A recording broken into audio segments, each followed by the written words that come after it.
Hello everyone, welcome to SPDC, where every story unfolds and your mind finds its escape. This is Anu presenting a story to your beautiful soul. Now, it's time to rest your eyes and open your ears.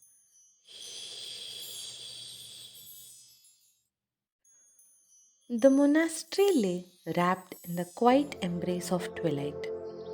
Only the distant rustling of wind and the rhythmic hum of Om filled the space. Arjun sat cross legged before his guru, his mind restless with curiosity. Guruji, he asked, breaking the silence. They say mantras can heal, bring peace, even transform a person's destiny. But how? Are they just prayers or is there something more? The old master smiled, his eyes gleaming with wisdom. Instead of answering immediately, he reached for a small brass bowl of water. With deliberate motion, he struck a tuning fork against its edge. A deep hum vibrated through the air, and within moments, ripples spread across the water's surface. Do you see? The Guru said. The sound never touched the water, yet it moved. That is the power of vibration. Arjun watched in awe as the ripples expanded outward, touching even the edges of the bowl. Every word, every sound we utter is a ripple in the vast ocean of existence. The Guru continued, Mantras are not just words, they are energy, designed to resonate with the very fabric of the universe. He paused, then began to chant slowly, Om Bhur Bhuvasvaha. Arjun recognized it instantly. The Gayatri Mantra, one of the oldest known to humankind, inscribed in the Rig Veda over 3500 years ago. Do you know why this mantra has been passed down for millennia? The Guru asked. Because its vibrations aligns with the very pulse of life itself. The ancient rishis did not merely compose it, they perceived it in deep states of meditation. The Vedas tell us that the universe was born from sound. Before light, before form, there was vibrations. And from that vibration, all creation emerged.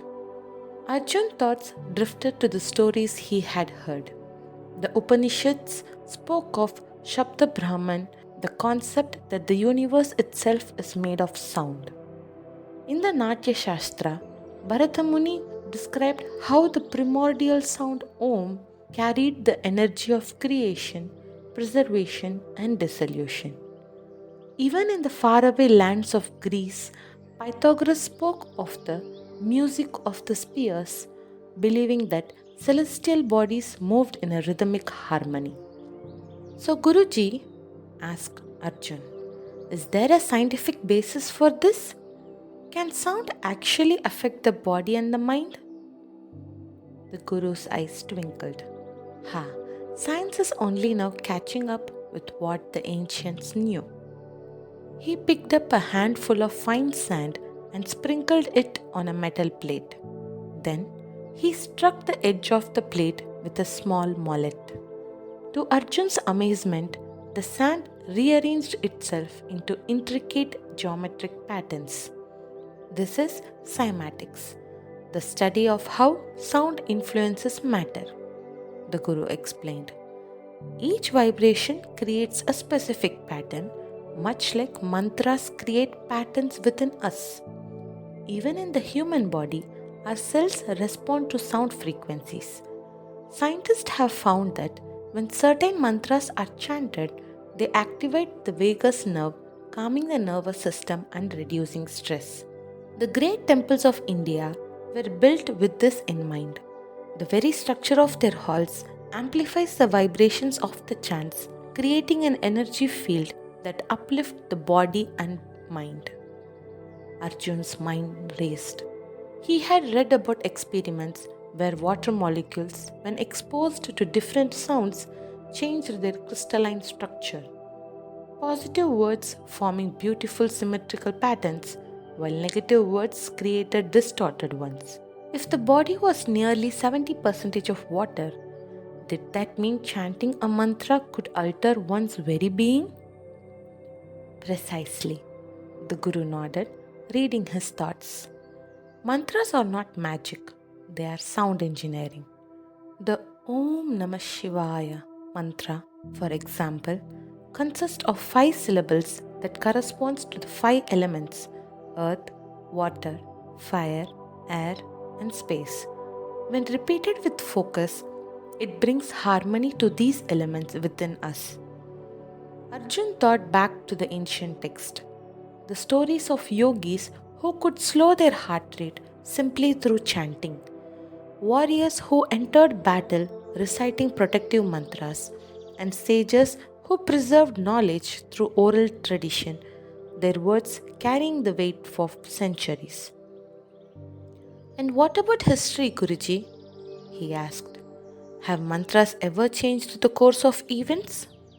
The Guru leaned forward. Many times. The great Emperor Ashoka, after witnessing the horrors of war, renounced violence and spread the teachings of the Buddha, always beginning his decrees with the sacred chants of peace. In the 20th century, Mahatma Gandhi led millions in chanting Raghupati Raghava Rajaram, uniting a nation through the power of sound. Even now, NASA scientists have recorded the vibration of the sun and found that it emits a sound eerily similar to Om. A shiver ran down Arjun's spine. So, what should one do, Guruji? He whispered. The Guru smiled. Do not just chant a mantra, feel it. Let it not be mere repetition but an experience. When you chant, the universe listens. The energy you send out returns to you. If you wish for peace, chant with peace in your heart. If you seek strength, chant with conviction. And remember, the greatest mantra is the one you believe in. Arjun took a deep breath and closed his eyes. Slowly, he whispered, Om. The sound vibrated within him, and not just in his throat, but in his very being. As he continued chanting, something remarkable happened. A deep sense of calm washed over him, not just mentally, but physically. He felt as though his entire body was resonating with sound, his thoughts growing quieter, his awareness expanding. The Guru observed him and spoke softly. Neuroscientists have found that chanting mantras produces alpha and theta brainwaves, the same waves seen in deep meditation. Alpha waves bring relaxation and focus, while theta waves unlock creativity and deeper state of consciousness. This is why sages in the Himalayas could sit in the silence for hours, immersed in the resonance of their chants. Arjun opened his eyes, the experience still lingering within him. So, mantras don't just work through belief, he murmured. They reshape the mind itself. The Guru nodded. Not just the mind, my child, the very fabric of existence. As the night deepened and the stars shimmered above, the monastery resounded with the eternal hum of creation itself.